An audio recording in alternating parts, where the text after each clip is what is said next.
Nos, üdvözlök mindenkit, újra itt vagyunk, kicsit sietősre kell fognom, de érthetően fogom megcsinálni. Modellezést kezdjük el ma. Amit innen tudni kell most modellezésnél, vágjuk először is ketté a felületünket, ezt nagyjából szerintem mindenki tudja, amikor feljön itt lent az ablak elválasztónál a két oldalon nyíl, jobb gomb, split area, és ketté választjuk, mert jobb oldalon egy oldalnézetet kreálunk, ezt numerikus 3-asra tudjuk megoldani. Modellezésnél használjunk mindig háttérképet, ami alapján elkezdjük az tehát a modellezést, az alapokat megcsináljuk. Én is mindig képről csinálom, bármilyen modellről legyen szó, akár saját modell, amit lerajzolok és beszkennelek, és aztán kezdem el a modellezését. És ezt úgy tudjuk megoldani, hogy View gomb, itt lent, bal alsó rész, ezen a bal oldali ablakon, bal alsó rész. View Select Object, ott van, hogy View, Background Image, kijön egy pici ablak, Load gomb.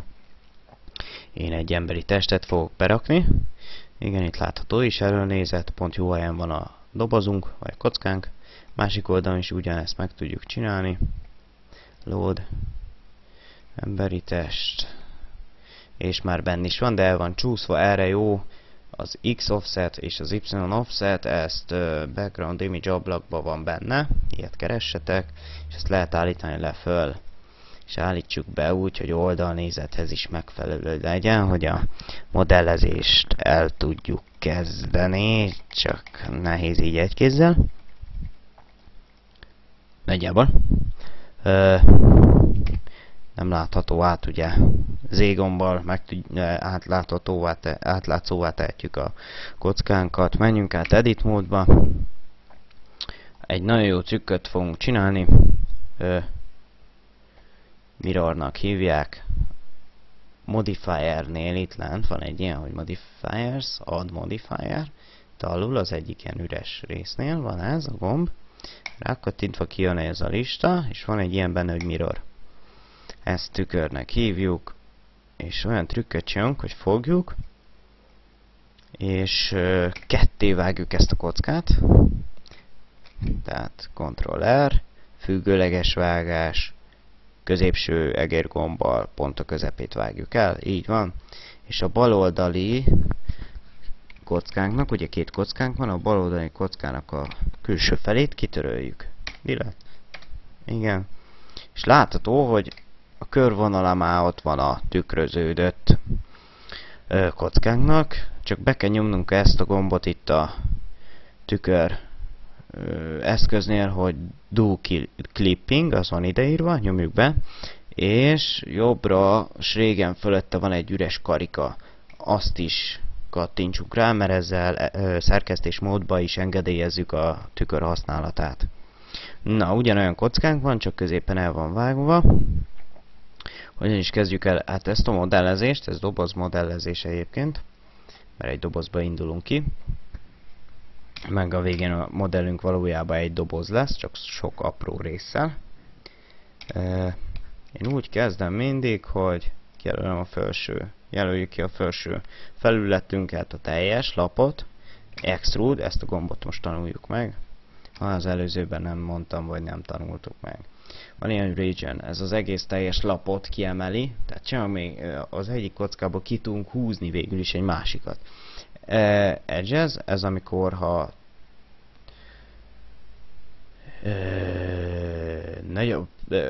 akkor csak az oldalait, tehát egy kocka jön ki, de nem lesz teteje. Only vertices, ez pedig csak a pontokat tudjuk kiúzni. Tehát nyomjuk meg a regiont, és ki tudunk menni fölfelé. Mondjuk idáig, ahol kezdődik ugye a mellkasunk. Így. Még egyszer. Extrude, region, fel a nyakig. Most jön az igazítás. Nagyon egyszerű, ugye a képhez, háttérképünkhez mérten. Hoppá. Kezdjük el igazítani ezt a modellt. Így. Mit is még egyszer. Idáig mondjuk ez. Nem teljesen jó a kép, tehát nem teljesen szimmetrikus. Hoppá. De megteszi egy alapmodellnek a készítését. Kicsit följebb megyünk ezzel. Így. Ezt az oldalsó résznél is gyorsan megtesszük. Igen, G. Idáig ugye, ahol a nyak kezdődik. Így. Hátsó résznél is. Kijelöljük. G. Hozzáigazítjuk. Idáig. Körülbelül. Ez a későbbiekben, hogy meddig, hogyan kell húzni, ez majd magától fog menni ám. Az elején nehézkes. És senki ne szomorodjon el, elsőre nem fognak sikerülni a modellek szépre, se életűje, nem baj, az enyémek se voltak mindig jók. Most se túl jók szerintem. Jó, hát mindenki azt mondja, az övé rosszabb, vagy ha az övé jobb, hogyha nagyon önbizalommal teliek vagyunk. Én nem tudom, voltak jó visszajelzéseim, majd fogok mutatni párat, hogy miket készítettem. Színeseket is, textúrázatlanokat is. De most ez a lényeg, hogy elkezdtük a modellezést. Picit állítunk rajta itt, mert ez lesz a mellkasunk. Csak ez itt. Ezt húzzuk följebb, mert az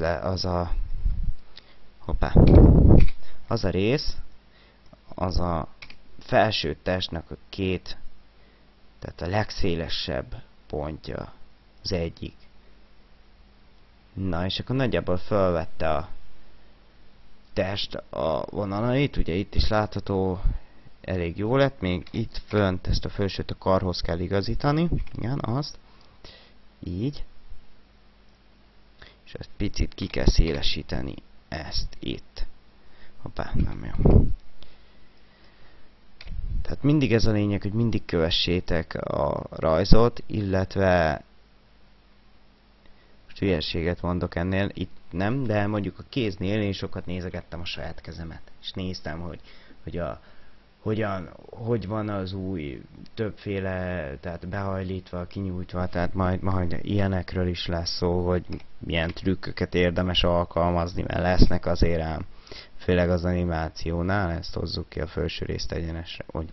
Na, én most viszont azt mondom, mert ez egy több részes videó, ezt most megvan egyszer, ezt a felső részt, ezt megcsináltuk, ezt mentsük el, egyébként Ctrl-V-vel megtehetjük, adjunk neki egy hülye nevet, elmentsük, és a későbbiekben a Ctrl-V lenyomásával csak egy kattintás szóval a Ctrl-V lenyomása után egy kattintással tudunk menteni, kijön a neve, és azt mondjuk kattintás, és már is menti újra. Sokszor mentsetek, kell, hogy sokszor mentsetek.